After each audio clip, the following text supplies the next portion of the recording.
50페이지입니다. 제 성경으로는 구약성경 550페이지 열왕기상 19장 19절에서 21절의 말씀.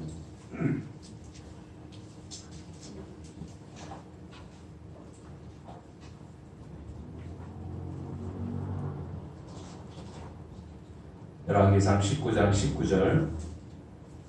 엘리야가 거기서 떠나 사밧의 아들 엘리사를 만나니 그가 12겨리소를 앞세우고 밭을 가는데 자기는 12째 겨리소와 함께 있더라. 엘리야가 거기로 건너가서 겉옷을 그의 위에 던졌더니 그가 소를 버리고 엘리야에게로 달려가서 이르되 청하건대 나를 내 부모와 입맞추게 하소서. 그러한 뒤에 내가 당신을 따르리이다. 엘리야가 그에게 이르되 돌아가라. 내가 내게 어떻게 행하였느냐 하니라. 엘리사가 그를 떠나 돌아가서 한 겨리소를 가져다가 잡고 소의 기구를 불살라 그 고기를 삶아 백성에게 나누어 주어 먹게 하고 일어나 엘리야를 따르며 수종 들었더라. 아멘. 아멘. 할렐루야. 아멘. 이 시간 여러분들에게 큰 주의 은혜가 임하기를 원합니다. 아멘. 우리 옆 사람하고 인사합시다. 은혜 받고 갑시다. 예배 드리겠습니다. 반갑습니다. 은혜 받고 갑시다. 그래. 요즘 사람들이 공감하는 내용이 하나가 있는데, 사람들이 뭘 많이 볼까 거기에 대해서 이런 이야기가 있습니다. 20, 30대는 자동차를 많이 본대요. 자동차. 내가 타고 다니는 차, 또 다른 사람들이 타고 다니는 차가 뭔가 관심이 있다고 합니다. 20, 30대는. 40대에는 아파트를 본다고 합니다. 아파트. 50대에는 뭘 볼까요? 자식을 본답니다. 자식을 보고 살고, 60대는 건강을 본다고 합니다. 건강. 그렇죠. 그러면 70대는 뭘 보고 살까요? 70대. 살았나 죽은 날을 본다고 합니다. 살았나 죽은 날. 어느 할아버지가 할머니하고 살고 있었는데, 이 젊은 할아버지가 할머니 속을 많이 쓰게 됐어요. 그래서 이 할머니가 이제 남은 여생 할아버지 없이 좀 편하게 살고 싶다, 이런 생각이 들더랍니다. 그래서 그런데 어느 날 다행인지 잘 모르겠지만 할아버지가 급상사로 돌아가시게 됐어요. 병원에 갔는데 의사가 사망 판정을 내립니다. 그러고 나서 이제 이 할아버지가 이제 시체실로 시체 보관실로 이제 가는데, 그런데 할아버지가 나저막한 소리로 할머 나 살았어 하고 살며시 할아버지 손을 잡더래요. 그래서 이 깜짝 놀란 이 할머니가 하는 말이 뭐라고 했을까요? 의사가 죽었대요. 아니, 의사가 죽었다고 하는데 살아있으면 어떡하냐고. 죽은 사람은 말하는 게 아니라고. 그 옆에 빨리 집어넣으라고 그러잖아요. 어떻게 보면 참 재밌는 무서운 얘기지만 한번 생각해보면 좀 씁쓸한 얘기긴 합니다. 씁쓸한. 우리 믿는 사람들, 그리스도인들이 제일 이 교회에서 많이 사용하는 단어 가운데 하나가 뭘까요? 은혜라는 단어입니다. 은혜. 그래서 은혜라는 말을 우리가 많이 들어야 돼요. 은혜. 하나님의 은혜입니다. 은혜이죠. 은혜. 그리고 또 하나님께서 우리에게 엄청난 은혜를 주셨죠. 어떤 은혜입니까? 예수님을 이 땅에 보내주셔서 우리를 구원하신 은혜. 구원하신 은혜. 아무 대가 없이, 값 없이 그의 아들을 우리를 위해서 내어주신 그 은혜입니다. 그렇게 십자가에 죽으심으로 우리 모든 죄를 사하시고, 그리고 우리는 하나님의 자녀가 되고 백성이 되는 그 놀라운 은혜를 우리가 지금 잊고 살아갑니다. 또 뿐만 아니죠. 우리가 때로는 연약하고 쓰러지고 넘어지고 죄 가운데 있을 때 성령을 보내주셔서 우리를 위로해 주시고 다시 이렇게 세워주시고 격려해 주시는 그런 은혜가 우리에게 또 있는 줄 믿습니다. 그래서 때를 따라 돕는 이런 은혜를 우리에게 주신다는 거예요. 믿으십니까? 아멘. 그 은혜를 우리가 입었다면 우리는 은혜를 헛되이 받아서는 안 된다는 거예요. 은혜를 받았으면 그 은혜의 그 값을 하면서 살아야 합니다. 나이를 먹으면 뭘 해야 된다 그래요? 흔히 나이 값을 해야 된다 그러죠. 우리 그리스도인들은 예수 믿어서 구원의 은혜를 입고 하나님의 은혜를 입고 살아간다면 우리 역시 마찬가지로 은혜에 보답하는 삶을 살아야 될 줄 믿습니다. 아멘. 네. 그래서 오늘 본문 말씀에 보면 이 시골 농부였던 이 엘리사, 이 엘리사에게 엘리야가 찾아오죠. 엘리야가 찾아와서 그의 인생이 바뀌게 되어집니다. 엘리야의 갑절의 능력을 입게 되고 하나님의 일을 감당하는 사명자가 되어지죠. 그래서 이 엘리사에게 임한 은혜를 한번 살펴보고 이 은혜가 거기에 머물러 있는 것이 아니라 그 은혜가 계속해서 발전되었다는 것을 우리는 또 알 수가 있습니다. 우리에게 받은 그 은혜, 여러분들 우리 믿는 사람들에게는 받은 은혜들이 있어요. 크고 작은 은혜들. 그런데 그 은혜를 가만히 가지고만 있으면 한 달란트를 받아서 장사하지 않고 땅에 묻어놓은 그 어리석은 종과 같습니다. 그런데 받은 달란트를 가지고 5개를 남기고 2개를 남기고 그 종에게 뭐라고 얘기합니까? 잘했다고, 착하고 충성된 종이라고 얘기합니다. 은혜 역시 마찬가지입니다. 내가 받은 하나님의 은혜가 있다면 그 은혜를 가지고 땅에 묻어두는 자가 아니라 나누는 자가 되어야 돼요. 남기는 자가 되어야 합니다. 그 은혜의 값을 할 수 있어야 돼요. 내가 하나님 앞에 받은 은혜가 너무나도 큰데 아유 나만 잘 되면 되지 뭐가 아니라 그 은혜를 여러분 가지고 나누는 자가 되어야 된다. 그래서 이 은혜의 발전 단계를 우리가 한번 보기를 원하는데 첫째는 만남의 단계가 있습니다. 무엇보다도 만남의 은혜가 있다는 거예요. 만남의 은혜. 여러분들 하나님의 은혜를 잊기 위해서 제일 먼저 만남의 은혜가 있습니다. 직접 교회를 자기 발로 찾아온 사람도 있지만 많은 사람들 대부분 어떤 사람들이에요? 다 전도되어서 그렇게 온 사람들.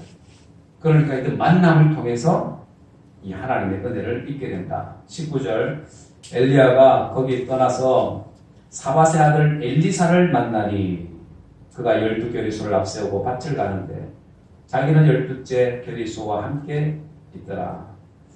엘리야가 그리로 건너가서 겉옷을 그 위에 던졌더니 거기 보니까 사밧의 아들 엘리사를 엘리야가 만났습니다. 농사하던 이 엘리사를 엘리야가 만나 주었다 그 얘기입니다. 만난 은혜. 만나지 않았다면 역사는 있을 수가 없어요. 만났기 때문에 이 엘리사에게 은혜가 주어졌습니다. 은혜가 주어졌고 하나님의 그 사명을 감당하게 되었는데 12겨리소라고 나오죠. 거기 보면 12겨리소를 앞세우고 밭을 갈고 있었다. 한 겨리가 몇 마리예요? 2마리. 그럼 12겨리소는 24마리. 24마리를 가지고 밭을 갈고 있을 정도로 엘리사는 어떻게 보면 부자였습니다. 옛날에 집에 소 한두 마리만 있어도 아유 괜찮게 사네? 그런 얘기 들을 때가 있었는데 이 엘리사는 12마리를 가지고 24마리를 가지고 밭을 가는 그러니까 어느 정도 부잣집 사람 그러니 또 다르게 생각해보면 부족할 것이 없이 살아온 이 엘리사입니다. 굳이 하나님을 향한 이 갈급함이 없었을 줄도 몰라요. 그렇잖아요. 특별히 아쉬움이 없는 사람이 바로 이 엘리사입니다. 그런 엘리사에게 이 엘리야를 보내어서 만나게 하시죠. 자, 그러면 하나님의 은혜도 마찬가지입니다. 우리가 죄 가운데 있었고 세상 가운데 살아있던 우리 인생들 가운데 주님이 찾아오셨습니다. 내가 찾아간 것이 아니라 주님이 찾아오신 거예요. 찾아오셨어요. 그 찾아오신 그 주님을 우리가 환영하고 영접하고 여러분들 주님을 만났을 때에 그 하나님의 은혜가 우리에게 주어진 거잖아요. 그래서 성경을 보면 여러분들 이 만남의 은혜를 경험한 사람들이 많이 있죠. 베드로가 밤이 맞도록 고기를 잡았는데 한 마리도 잡지 못했습니다. 헛수고를 하고 있었습니다. 베드로는 어찌 보면 갈릴리 바다에서 평생 고기나 잡고 살아야 되는 어부의 운명 그런 사람이었습니다. 그런데 어느 날 아침에 그의 인생에 누가 찾아오셨어요? 예수님이 찾아오신 거예요. 예수님이 찾아오셔서 그의 배를 빌리시고 깊은 바다로 가게 하셔서 그물을 내리게 하십니다.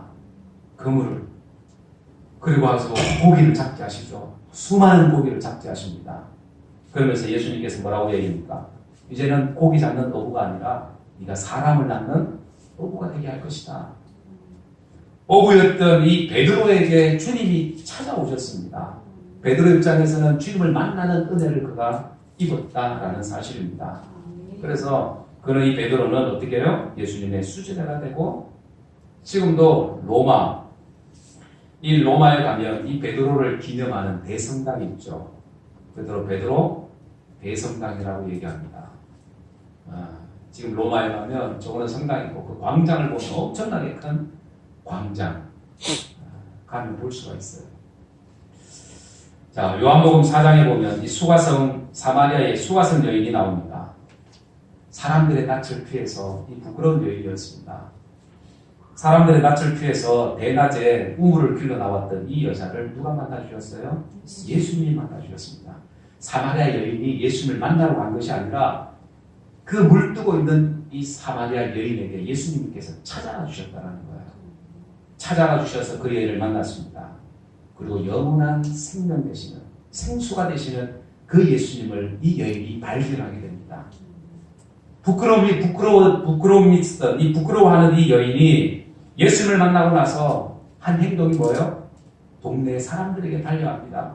달려가서 하는 말이 이는 그리스도가 아니냐, 우리의 구원자가 아니냐, 구세주가 아니냐, 사람들에게 증거하는 사람이 되었다는 거예요. 예수님을 만남으로 그의 인생이 바뀐 인생이 되었습니다. 그래서 우리의 인생도 마찬가지예요. 가장 중요한 것은 주님과의 만남이 우리에게 있어야 되는 줄 믿습니다. 누가복음 19장에도 마찬가지. 삭개오. 예수님께서 여리고성을 지나가시다가 삭개오를 만납니다. 삭개오 이름을 부르죠. 삭개오야 내려와라. 삭개오는 이전에 예수님을 만난 적이 없었습니다. 그런데 예수님은 누구를 알고 있어요? 삭개오를 알고 있었습니다. 삭개오 이름을 알고 있었다는 거예요. 그 얘기는 뭐예요? 예수님께서 삭개오를 만나려고 그 돌감람나무 그 아래로 지나가셨다는 거예요. 그래서 여러분들 그렇게 삭개오가 예수님을 만나게 되었고 그 삭개오의 가정은 예수님 때문에 구원받는 가정이 되었습니다. 구원받는 은혜 입은 가정이 되었습니다. 오늘 이 구원이 이 집에 이르렀다. 예수님을 만나게 되니까 그 인생이 변하게 됩니다. 그 삶이 변하게 됩니다. 은혜 받은 자의 모습이 된다 이 말입니다. 자, 그래서 엘리야의 사에게 찾아온 이 엘리야를 만난 것이 이 엘리사 입장에서는 은혜입니다. 은혜. 오늘 우리가 마찬가지 예수님을 만난 것, 예수님이 우리에게 찾아온 것 바로 은혜라는 사실입니다. 은혜. 그래서 믿음의 시작, 신앙의 시작은 예수님을 만나는 데부터 시작합니다. 예수님을 만나는 데부터 시작합니다. 그래서 수많은 시간 동안에 예수님께서 우리를 찾아오시는 거예요. 우리의 마음의 문을 두드리십니다. 처음에도 찾아오시지만 지금도 여전히 찾아오세요. 그래서 요한계시록 3장 20절에 다 같이 한번 읽어봅니다. 시작. 볼지어다 내가 문 밖에 서서 두드리니 누구든지 내 음성을 듣고 문을 열면 내가 그에게로 들어가 그로 더불어 먹고 그는 나로 더불어 먹으리라. 누구든지 내 음성을 듣고 문을 열면, 마음의 문을 열면 내가 그에게로 들어가서 그는 나로 더불어 먹고 그는 나로 더불어 먹을 것이다. 주님께서 찾아오셔서 우리 문을 두드립니다. 마음의 문을. 이 모양 저 모양으로 여러분들 찾아오시잖아요. 내가 예수 믿기 전에 내 마음대로 살았는데 주님이 찾아오십니다. 누구를 통해서? 사람을 통해서든지 환경을 통해서든지 어떤 상황을 통해서든지 주님이 우리를 찾아오십니다. 그럴 때에 문을 열면 내가 그에게로 들어가서 그와 더불어 먹을 거다. 그러나 문을 열지 않으면 어떻게 해요? 내가 들어갈 수가 없다. 찾아오셨는데도 주님을 영접하지 않으면, 모셔드리지 않으면 소용이 없다라는 거예요. 이런 주님께서 우리에게 찾아오셔서 그 찾아온 은혜, 그 은혜를 우리가 경험했다면 우리의 매일의 삶 속에서 주님을 모셔드리는 이런 은혜 또한 우리가 누려야 될 줄 믿습니다. 아멘. 그래서 그 주님으로 우리는 살아가는 거예요. 주님으로. 이런 주님이 찾아오시는 이 단계, 찾아오시는 만남의 단계가 있습니다. 그리고 두 번째는 뭐예요? 결단하는 단계, 따르는 단계입니다. 찾아오셨으면 어떻게 해요? 이제는 내가 따라가야 되잖아요. 주님을 따라가야 되잖아요. 결단해야 되잖아요. 20절에 그가 소를 버리고 엘리야에게로 달려가서 이르되 청하건대 나를 내 부모와 입맞추게 하소서. 그리한 후에 내가 당신을 어떻게 하리라? 따르리라. 내가 당신을 따르겠습니다. 이 시골 청년 이 엘리사에게 두 번째 은혜가 찾아왔습니다. 어떤 은혜? 따르는 은혜, 결단하는 은혜입니다. 엘리야가 엘리사에게 자기의 겉옷을 던집니다. 이 던지는 이 행동은 너는 나를 따르라는 거야. 너는 내 제자가 되라. 그런 의미가 있습니다. 그런 의미로 겉옷을 집어 던졌습니다. 그랬더니 즉시 반응하죠. 20절. 내가 20절에 그가 소를 버리고 엘리야에게 달려가서 이르되 청하건대 나를 내 부모와 입맞추게 하소서. 먼저 그리한 후에 내가 당신을 따르리다 라고 얘기하죠. 내가 당신을 따르리다 라고 얘기합니다. 받은 은혜가 있다면 그 다음에는 더 중요한 것이 바로 결단하는 것, 따르는 것. 내가 믿기로 작정했습니다. 예수님을 믿기로 작정했습니다. 그러면 그 믿기로 작정한 데에서 그 다음에는 뭐가 나타나요? 행동이 나요. 결단이 나타나요. 결단하는 것이 있어요. 결단하는 것. 이 엘리사에게 이 결단하는 게 있었습니다. 그가 소를 버리고 엘리야에게로 달려가서 소를 버리고, 소는 뭐예요? 생계수단이잖아요. 자기 직업이고 생계수단이고 없으면 안 되는 가장 중요한 소를 버리고 농기구를 불태워버렸습니다. 이게 무슨 말인가 가만히 봤더니 그가 소를 버리고 엘리야에게로 달려갔다.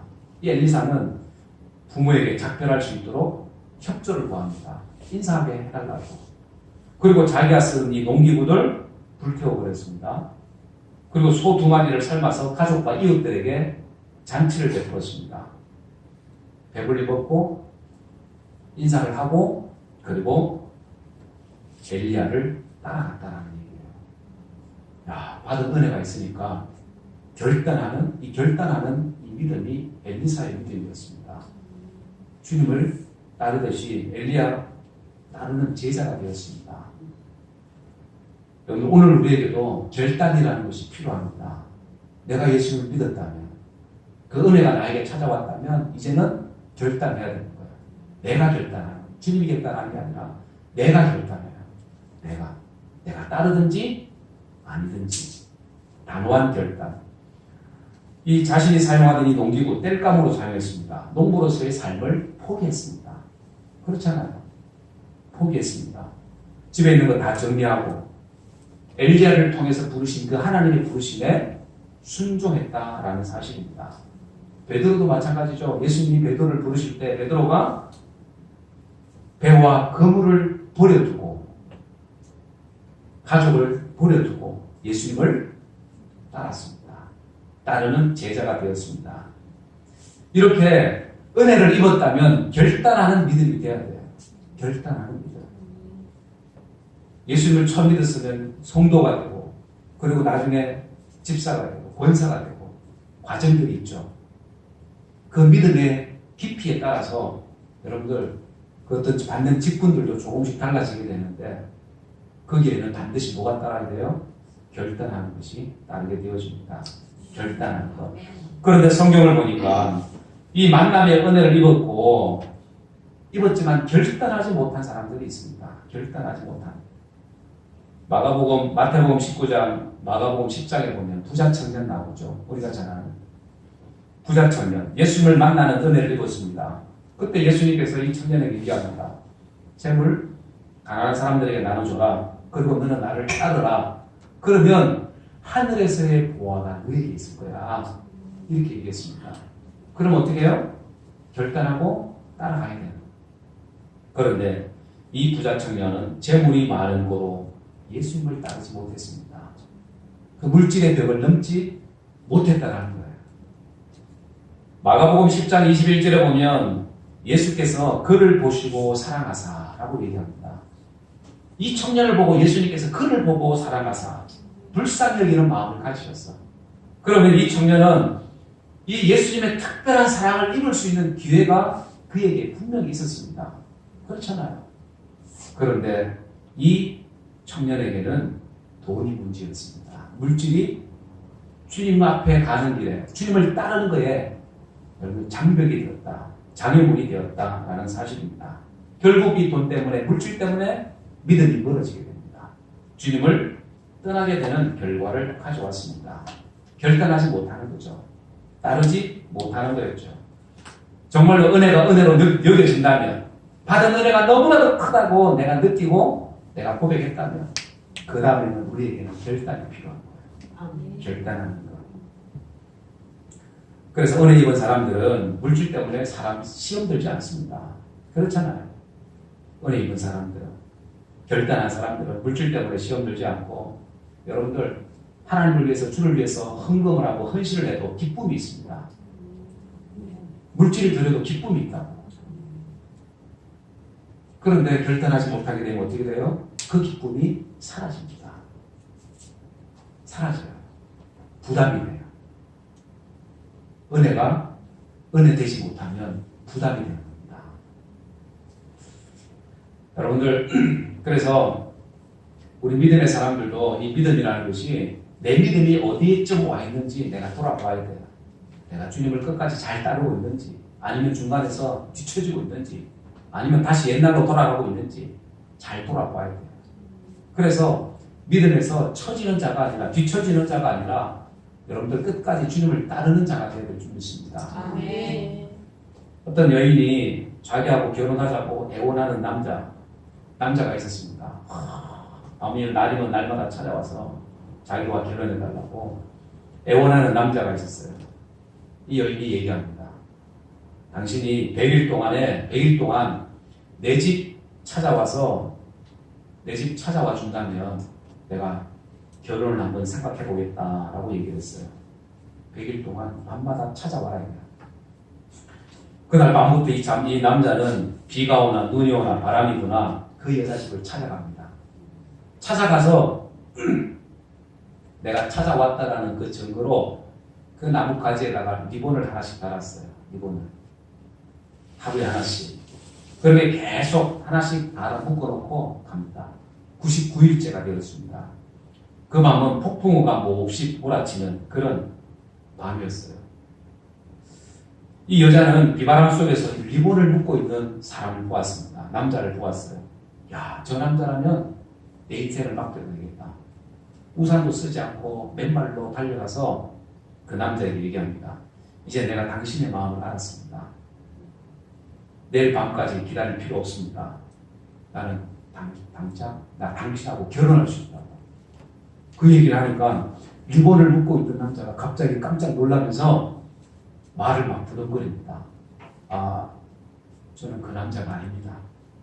얼굴을 봤더니 다른 사람이었어요.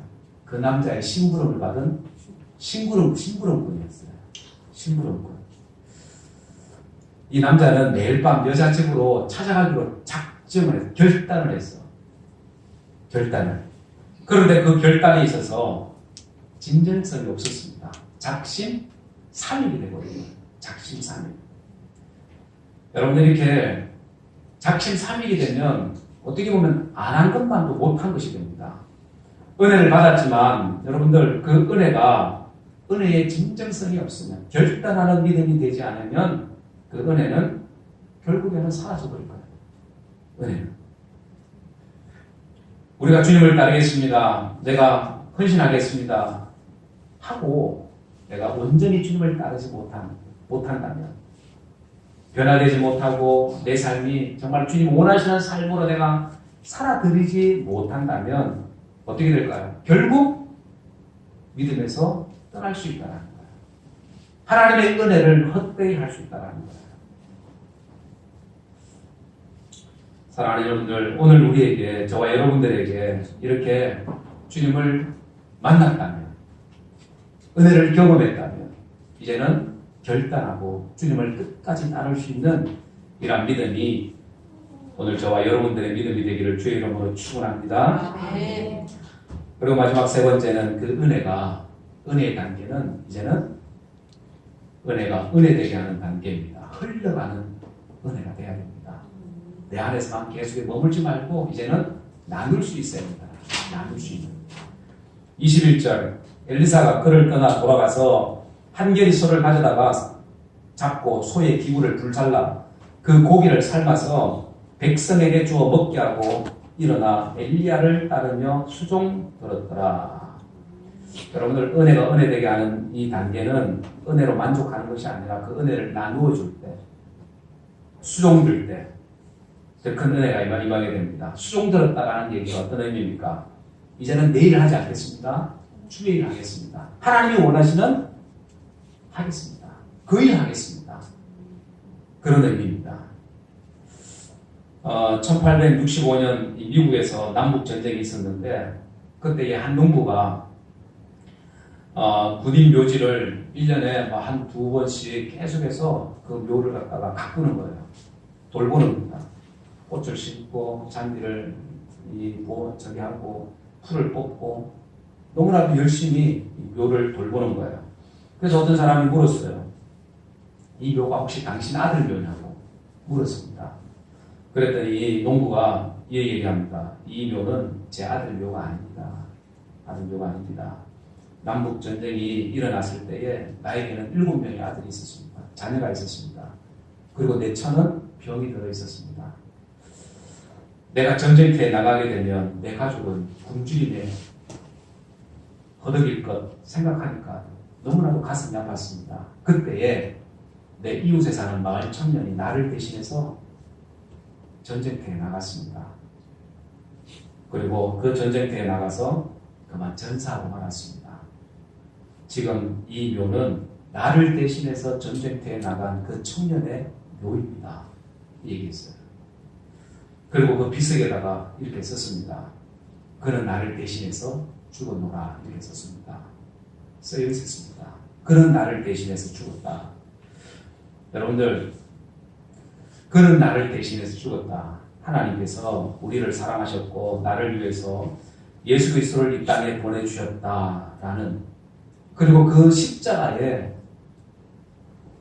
우리 죄 때문에 죽으신 그 주님을 우리가 생각한다면, 그리고 그 은혜가 얼마나 크다는 것을 우리가 기억한다면, 여러분 우리는 은혜를 입고 그 은혜를 이제는 나누는, 흘려보내는 자가 되어야 합니다.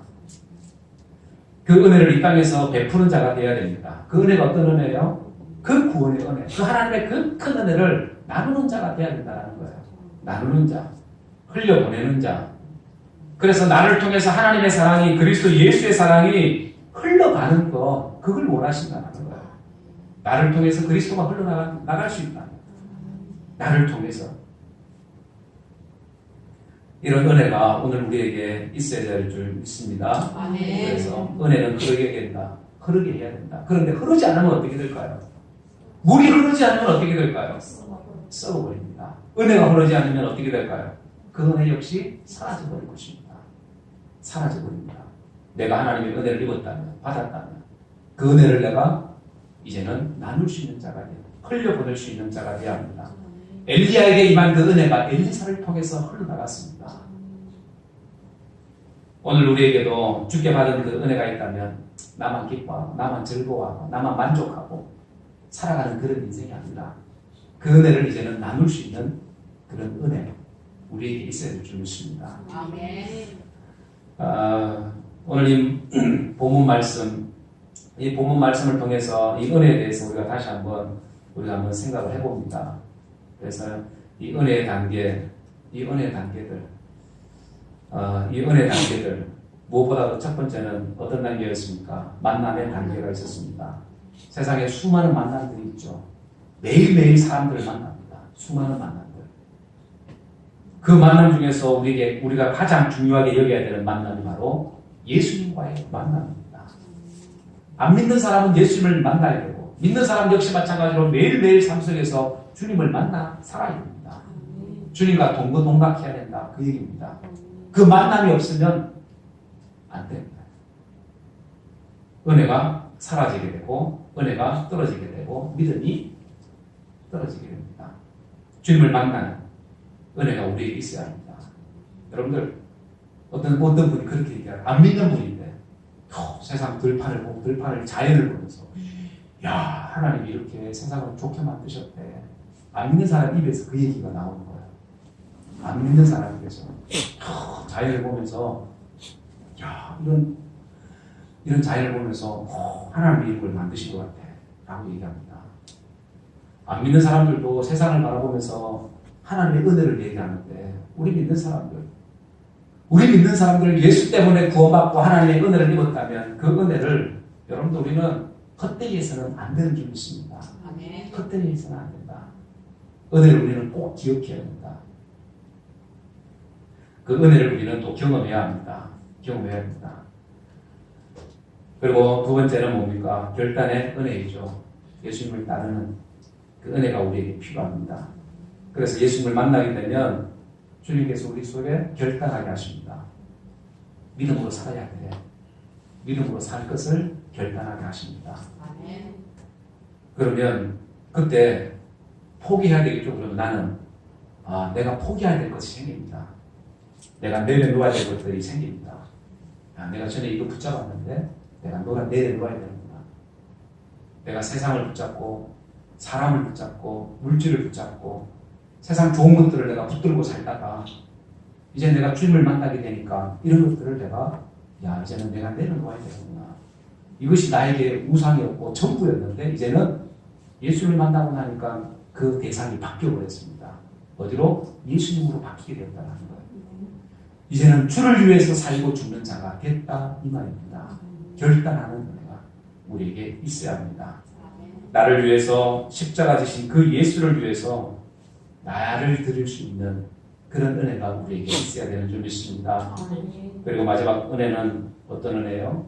은혜가 은혜되게 흐르게 하는 은혜가 우리에게 있어야 합니다. 머무르게 하는 것이 아니라 흘러게 해야 됩니다. 머무르게 하는 것은 그냥 그 받은 은혜를 묻어두는 거나 같은 거예요. 묻어두는 거나 같은 거예요. 그 은혜를 우리는 흐르게 해야 됩니다. 흐를 때 그 은혜가 여러분들 계속해서 불어나게 되어 있습니다. 5배, 10배, 30배, 100배 늘어나게 되겠죠. 은혜는 계속해서 우리는 나누어야 합니다. 흘려야 합니다. 그럴 때에 우리에게 더 큰 은혜가 주어지게 되는 줄 믿습니다. 그래서 바라기는 저나 여러분들이나 오늘 이 은혜에 대해서 단계에 대해서 함께 말씀을 나누었습니다. 이 은혜는 여러분들 헛되이 받아서는 안 되는 헛되게 해서는 안 되는 은혜입니다. 그 은혜를 우리가 항상 기억하고 그 은혜를 흘려보내는 우리 성도들이 되고 우리 교회가 되고 우리 가정이 되어야 될 줄 믿습니다. 이런 은혜가 오늘 여러분들 가운데 삶 가운데 충만해지기를 그렇게 주님 앞에 나중에 우리가 기쁨이 되어지는 간절히 축원합니다. 기도하겠습니다.